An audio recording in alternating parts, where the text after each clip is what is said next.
Hello বন্ধুরা, বাংলা নিউজে আপনাকে স্বাগত। শুরুতে সংবাদের শিরোনাম, পরে বিস্তারিত জানিয়ে দেব আমাদের হাতে থাকা সর্বশেষ গুরুত্বপূর্ণ আপডেট বাংলা সংবাদ। বিস্তারিত আলোচনা করব। ৩০০ আসনে বিএনপির প্রার্থী চাই, ১৭ বছরের কষ্টের পর রুমিন ফারহানার বিস্ফোরক দাবি। আলোচনা করব রাতে আওয়ামী লীগ নেতা হিসেবে আটক, সকালে বিএনপির তদবিরে ছাড়া, দেবিদ্বারের রহস্য চক্র ফাঁস। আলোচনা করব একটি চক্র ৭১ ভুলিয়ে দেওয়ার চেষ্টা করছে, হুঁশিয়ারি দিলেন মির্জা ফখরুল। বিস্তারিত আলোচনা করব। দেশে ফিরে বিমানবন্দরে আটক নিষিদ্ধ ছাত্রলীগ নেতা, পর্দার আড়ালের তথ্য নিয়ে এবার চাঞ্চল্য। আপনাদের জানিয়ে দিব, নাহিদ ইসলামের সাহসী ঘোষণা, খালেদা জিয়ার আসনে আমরা প্রার্থী দেব না, সম্মানের জায়গায় কোনো প্রতিদ্বন্দ্বিতা নয়।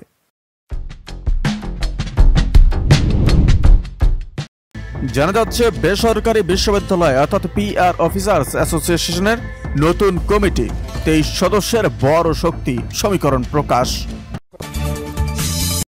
আলোচনা করব, ধর্মের নামে যারা ব্যবসা করে তারাই চায় নারীরা ঘরে থাকুক, বলেন সালাউদ্দিন।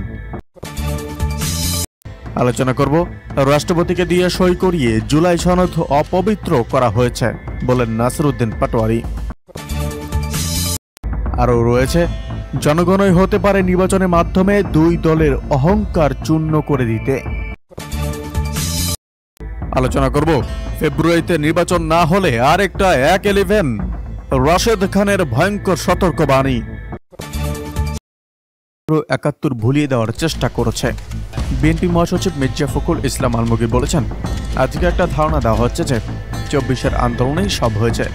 আপনারা ভুলে যাবেন না, ৭১ হয়েছে বলেই আমরা দেশ পেয়েছি। আমার জন্মটাকে আমরা ভুলতে পারি না, এটা মাথায় রাখেন।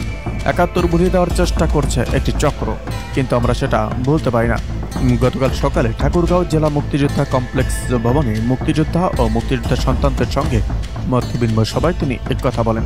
সভায় মির্জা ফখরুল আরও বলেন, আমাদের রুখে দাঁড়াতে হবে, আমাদের মুক্তিযুদ্ধের যে চেতনা সেটা সামনে আনতে হবে। আমরা ৭১ সালে লড়াই করেই দেশকে স্বাধীন করেছি, এটা মাথায় রাখতে হবে। আগামী জাতীয় নির্বাচন পিছিয়ে দেওয়ার চক্রান্ত চলছে বলেও দাবি করেন ফখরুল। জেলা মুক্তিযোদ্ধা সংসদের আহ্বায়ক বীর মুক্তিযোদ্ধা নূর করিমের সভাপতিত্বে সভায় উপস্থিত ছিলেন মুক্তিযোদ্ধা সংসদ কেন্দ্রীয় কমান্ড কাউন্সিলের আহ্বায়ক বীর মুক্তিযোদ্ধা নাইম জাহাঙ্গীর, সদস্য সচিব সাদেক আহমেদ খান, জেলা বিএনপির সভাপতি মির্জা ফখরুল এবং মির্জা ফয়সল আমিন প্রমুখ।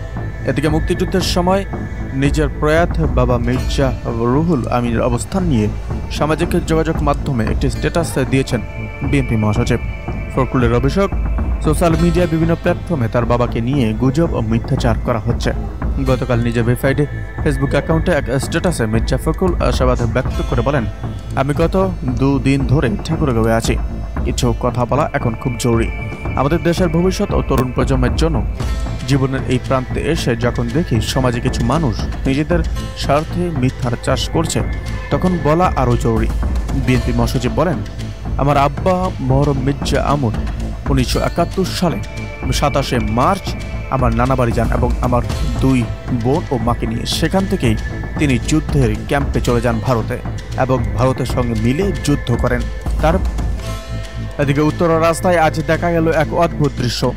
ব্যানার আছে, স্লোগান আছে, কিন্তু কারো নাম নেই, না দলের শীর্ষ নেতার না স্থানীয় নেতার, শুধু প্রতীক, বার্তা আর জনতার ঢল।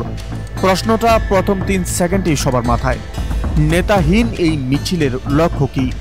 বিশেষ প্রতিনিধি জানাচ্ছেন, উত্তরা বিভিন্ন সেক্টর ঘুরে বিএনপির কর্মীরা এই ধরনের একাধিক মিছিল করেছে। ব্যানারে ছিল শুধু গণতন্ত্র চাই, আমার ভোট আমি দেব, ধানের শীষ চাই, কিন্তু কোনো ব্যক্তির ছবি নেই, কোনো নেতা নেই, কোনো নাম নেই। এখানে প্রথম কৌতূহল জন্মে, এটি কি কৌশল নাকি সংগঠনের ভেতরে কোনো সংকেত? মিছিলে অংশ নেওয়া কর্মীরা বলছেন, এটি জনতার মিছিল। তারা চান বার্তাটি নেতা নির্ভর নয়, দাবি নির্ভর হোক। তাদের ভাষায়, নেতারা আসবেন পরে, দাবি আগে। কথাগুলো শোনা মাত্রই বোঝা যায় যে তারা এক ধরনের পরিচ্ছন্ন রাজনীতির ছবি দেখাতে চাইছেন। রাজনৈতিক বিশ্লেষকদের মতে নেতাহীন ব্যানার একটি বড় বার্তা, কারণ এটি ৩টি বিষয় ইঙ্গিত করে। সংগঠনের ভেতরে মেরুকরণ কমানোর চেষ্টা, জনতার স্বতঃস্ফূর্ত উপস্থিতি তুলে ধরা, আইনশৃঙ্খলা বাহিনী নজর এড়ানোর নিরাপদ কৌশল।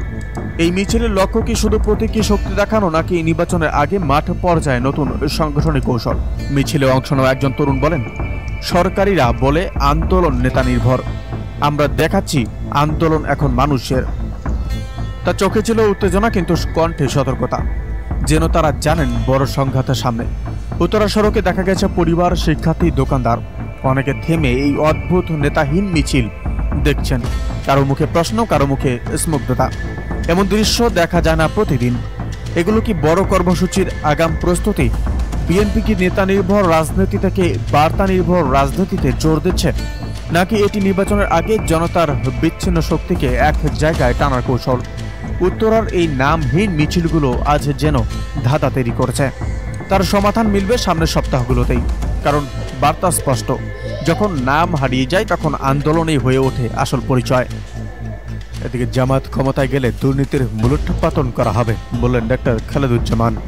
জামাতে ইসলামী মনোনীত ঢাকা 17 আসনের সংসদ সদস্য পদপ্রার্থী ডক্টর এস.এম. খালেদুজ্জামান বলেছেন, জামাতে ক্ষমতা গেলে দেশে দুর্নীতির মূলোৎপাটন করা হবে। শুক্রবার রাজধানীর ভাসানগরে থানা জামায়াতের উদ্যোগে ডেঙ্গু ও চিকুনিয়ায় প্রতিরোধে সচেতনতা বৃদ্ধির লক্ষ্যে আয়োজিত এক অনুষ্ঠানে প্রধান অতিথির বক্তব্যে তিনি এ মন্তব্য করেন।